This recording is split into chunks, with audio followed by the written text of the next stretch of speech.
Okay. Now, I have not been online. I have not made any effort to actually engage in this, but I've been online just recently and I had to come off and make this video. Amber Cole, first and foremost, she's 14, 15 years old. At 14 and 15 nowadays, they're popping out kids.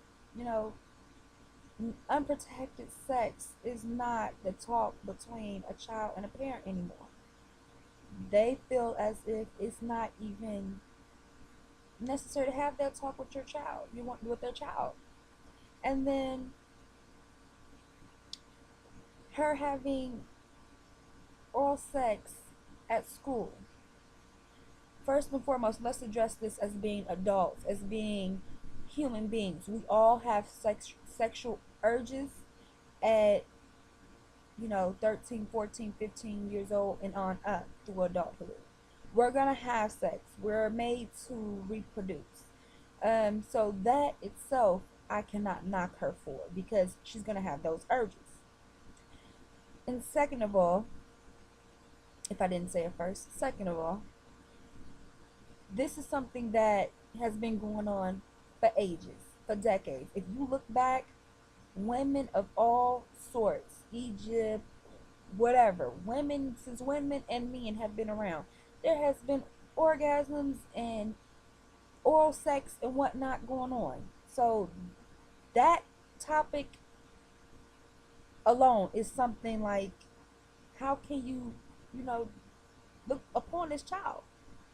And to announce this, why is it such a big deal that this child is at school doing this? Did it ever stop to think anyone, did it ever stop to dawn on anyone that maybe it's something going on at home or around her that she's seen or that she's been around to have that experience or been raped or been sexually abused to the, fact that she's actually doing it? And I watched a video on Amber Cole and the situation and what people think. But at the same time, who are you to judge? You're no one to judge. Judge not to be judged.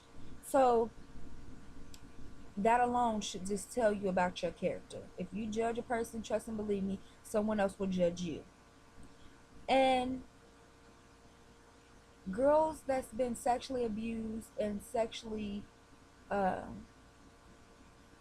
mentally abused sexually, it hurts them not only in the mind frame of, okay, what do I mean to myself, what am I now, how am I going to overcome this now? That alone is just something that you can't take back. And yet it was recorded, but at the same time, folks, stop and think before you react and before you speak, because it actually has an outcome. This child could actually be mentally messed up for the rest of her life. She's probably reacting out her attack or her abuse or whatnot. It's something that's around her and occurring around her to make her react this way. So just to let you know, stop before you actually, hurt someone. Because words hurt. And they actually mean something at the end of the day. Actions speak louder than words. Remember that, folks.